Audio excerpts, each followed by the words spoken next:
नमस्कार बच्चों, educational activities में आप सभी का स्वागत है। आज की क्लास में हम लोग पढ़ेंगे कक्षा 8वीं गणित पे और सांख्यिकी से प्रायिकता के बारे में। ठीक है, सांख्यिकी अध्याय है, उसमें हमको प्रायिकता के बारे में अध्ययन करना है। तो प्रायिकता को हम लोग संभावना भी कहते हैं।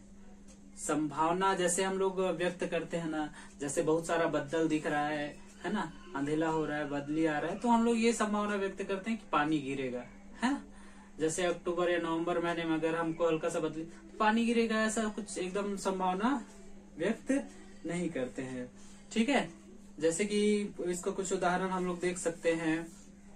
मान लो कि कोई व्यक्ति गाड़ी एकदम तेजी से चला रहा है, तो तेजी से चलाएगा तो दुर्घटना होने की संभावना ज्यादा होगी या कम होगी? ज्यादा होगी। लेकिन अगर वो धीरे से आहिस्ता चला रहा है गाड़ी, तो दुर्घटना होने की संभावना या प्रायिकता कितनी होगी? कम हो जाएगी। ठीक है, उसी तरह से बारिश के मौसम में, है ना, बारिश के मौसम में हम लोग देखते हैं कि सांप, बिच्छू, ये सब जानवर जो है बड़े आसानी से हम लोगों को दिखाई देता है। तो बारिश के मौसम में सांप देखने की संभावना कम होगी कि ज्यादा होगी? ज्यादा होगी। लेकिन अगर हम गर्मी के मौसम में देखते हैं तो हमको कहीं सांप, बिच्छू इतने आसानी से नहीं दिखाई पड़ता है।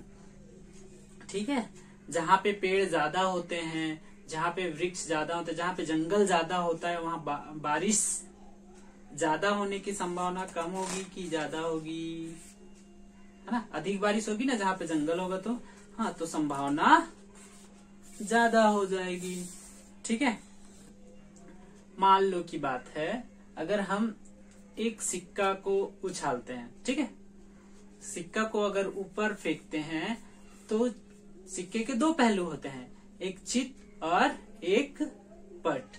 तो सिक्के को जब हम ऊपर फेंकेंगे तो किसके आने की संभावना ज्यादा होगी? चित आने की संभावना ज्यादा होगी या पट आने की संभावना ज्यादा होगी?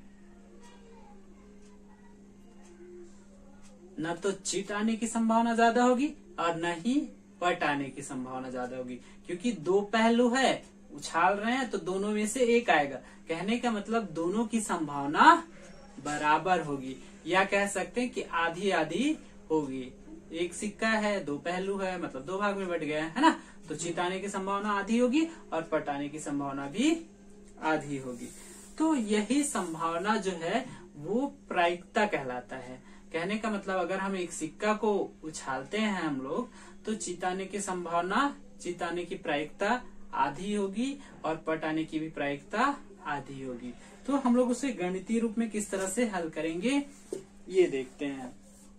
ठीक है, जैसे कि हम एक सिक्का उछाल रहे हैं मान लो, है ना, तो सिक्के को उछालने पर चित या पट आने की संभावना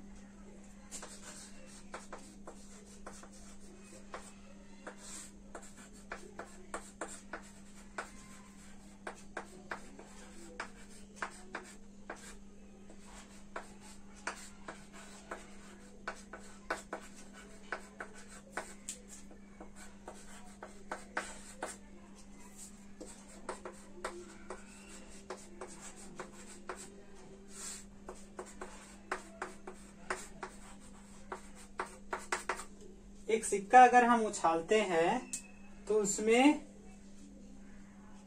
चित आने की संभावना ज्ञात करें। तो सबसे पहले हम लोग देखते हैं कि सिक्के में कुल कितने पहलू हैं।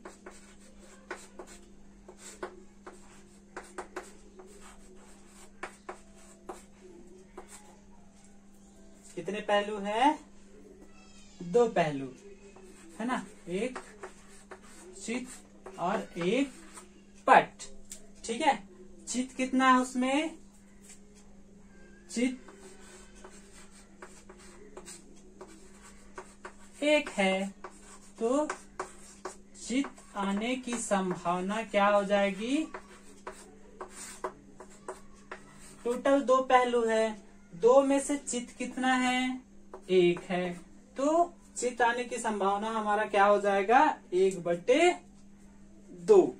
कहने का मतलब हमारे पास कुल पहलू 2 है, चित कितने हैं? 1 है ना। तो संभावना या प्रायिकता, चित आने की प्रायिकता क्या हो जाएगा, 1/2। ठीक है, चूंकि चित आने की प्रायिकता 1/2 है और सिक्के में चित भी 1 है, पट भी 1 है, तो पट आने की संभावना भी 1/2 ही होगा। और दूसरा सवाल हम लोग देखते हैं। चलिए इस प्रश्न पर चर्चा करते हैं। किसी पासे की उछाल में, किसी पासे की एक उछाल में शीर्ष पर 3 आने की प्रायिकता ज्ञात कीजिए। पासे को एक बार उछालना है, उछालने से ऊपर की तरफ 3 आना चाहिए, तो उसकी प्रायिकता क्या होगी। तो आप लोग पासा देखे होंगे इस तरह से, है ना। एक तरफ उसमें 1 बिंदु बना रहता है, फिर 2 बिंदु, फिर 3 बिंदु, है ना।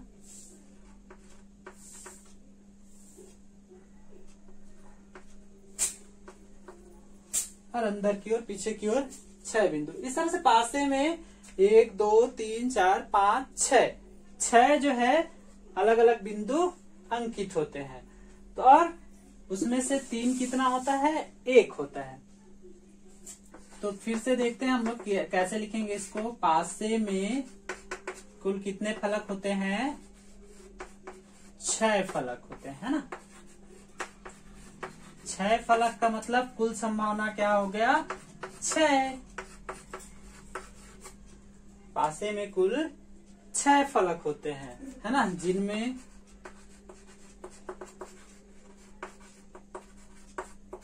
क्रमशः 1 2 3 4 5 और 6, है ना, इतने बिंदु अंकित होते हैं उसमें पासे में। आपके पास पासा होगा, उसको आप देख सकते हैं कि उसमें 1 2 3 4 5 6 इस तरह से अलग अलग फलक पर अलग अलग संख्या में बिंदु अंकित होते हैं। और इनमें से 3 कितने बार है, 1 बार, है ना। कुल संभावना कितना हुआ यहाँ पे, है ना। कुल संभावना हमारा कितना हो गया, 6। 1 2 3 4 5 6। 3 आने की प्रायिकता, शीर्ष पर 3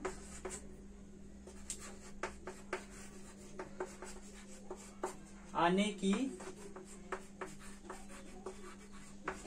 प्रायिकता। देखो कुल संभावना या ये हमारा कुल जो है फलक कितने हैं, 6। 6 में से कितने फलक में 3 अंकित है, 1 फलक में। तो हमारा शीर्ष पर 3 आने की प्रायिकता क्या हो जाएगा, 1/6। क्योंकि 6 फलकों में से केवल 1 ही फलक ऐसा है जहां पर 3 बिंदु अंकित है, तो 1/6 होगा।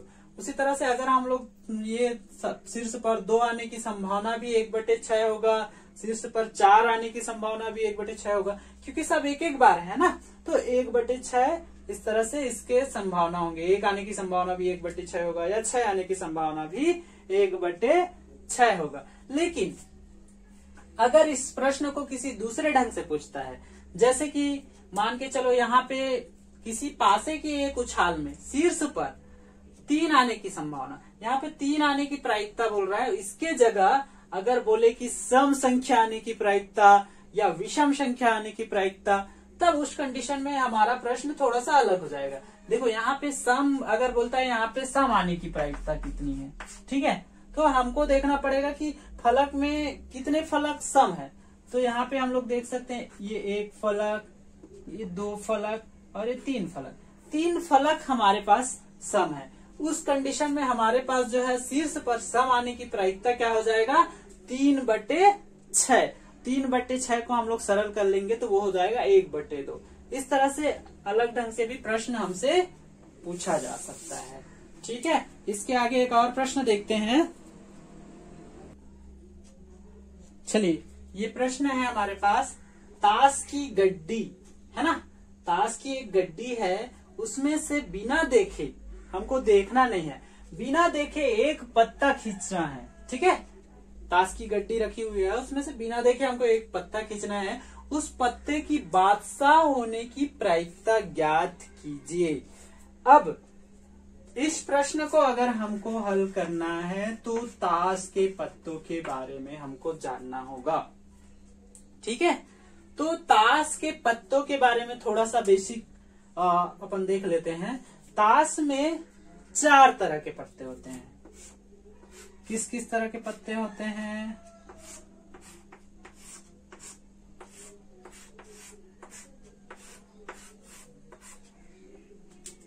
चार तरह से, जिसमें से ईट,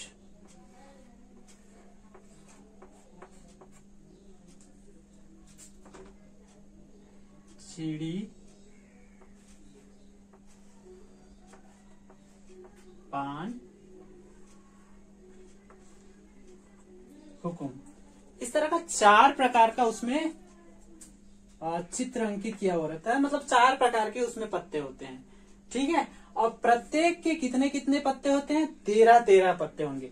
ईट के 13 पत्ते होंगे, चिड़ी के 13 पत्ते होंगे, पान के भी 13 पत्ते होंगे और हुकुम के भी 13 पत्ते होंगे। ठीक है, तो ये हो गया। तो मान के चलो इस तरह का भी प्रश्न पूछ सकता है, चिड़ी के कितने, चिड़ी होने की प्रायिकता ज्ञात कीजिए, या चिड़ी होने की प्रायिकता ज्ञात कीजिए, या ईट होने की प्रायिकता ज्ञात कीजिए, या हुकुम होने की प्रायिकता ज्ञात कीजिए, या बेगम होने की पान होने की प्रायिकता ज्ञात कीजिए। इस तरह से प्रश्न पूछा जा सकता है।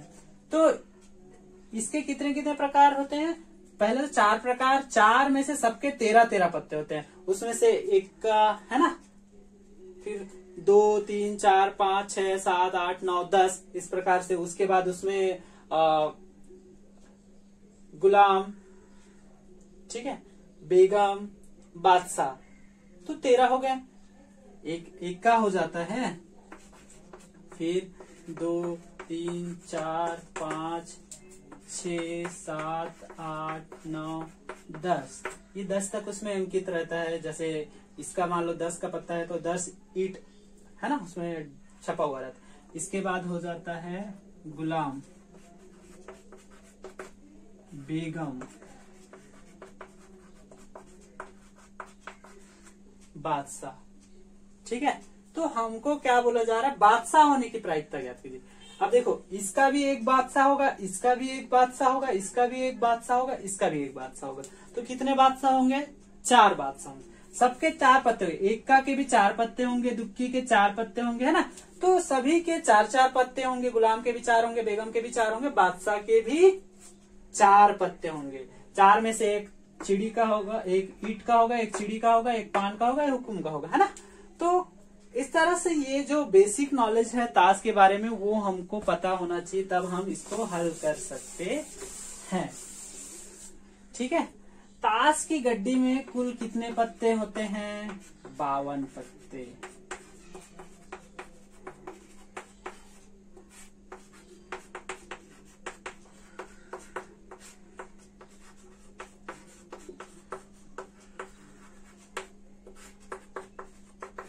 ठीक, 52 पत्ते होते हैं कुल, है ना। तो ताश की गड्डी में बादशाह कितने होंगे? अभी मैंने आप लोगों को बताया ना, कितने बादशाह होंगे?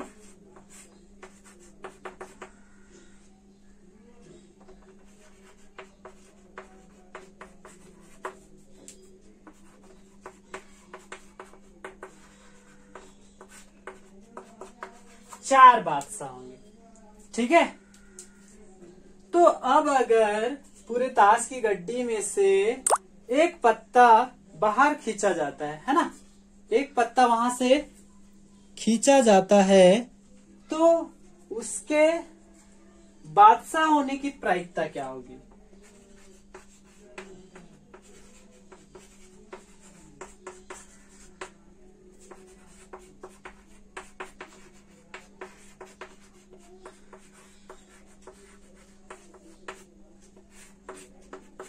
देखो, कुल संभावना कितनी है हमारे पास?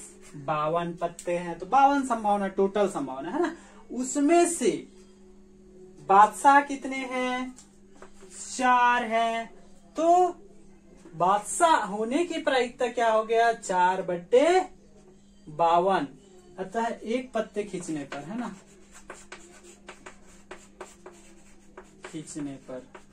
एक पत्ता खींचने पर बादशाह होने की संभावना 4/52। इसको हम लोग थोड़ा सा सरल कर लेंगे। ये भी 4 से भाग जाएगा, ये भी 4 से भाग जाएगा, तो 4 एका 4, यहाँ देख लेते हैं 4 एका 4, यहाँ से 1 यहाँ गया, 4 तिया 12, तो 1/13 जो है उस पत्ते की बादशाह होने की संभावना या प्रायिकता होगी। ठीक है बच्चों, इस तरह से आप लोग जो है इससे रिलेटेड सारे सवाल आप हल कर सकते हैं आसानी से। बहुत ही सरल सा प्रश्न आता है इस प्रायिकता के अंतर्गत, लेकिन हमको ध्यान से थोड़ा सा वीडियो को आप लोग देखोगे, एक बार में समझ में नहीं आएगा, दूसरे बार देखोगे, फिर तीसरे बार देखोगे, है ना, उसके बाद आपको जब समझ में आ जाएगा तो बड़ी आसानी से सवाल बन जाएंगे। धन्यवाद बच्चों।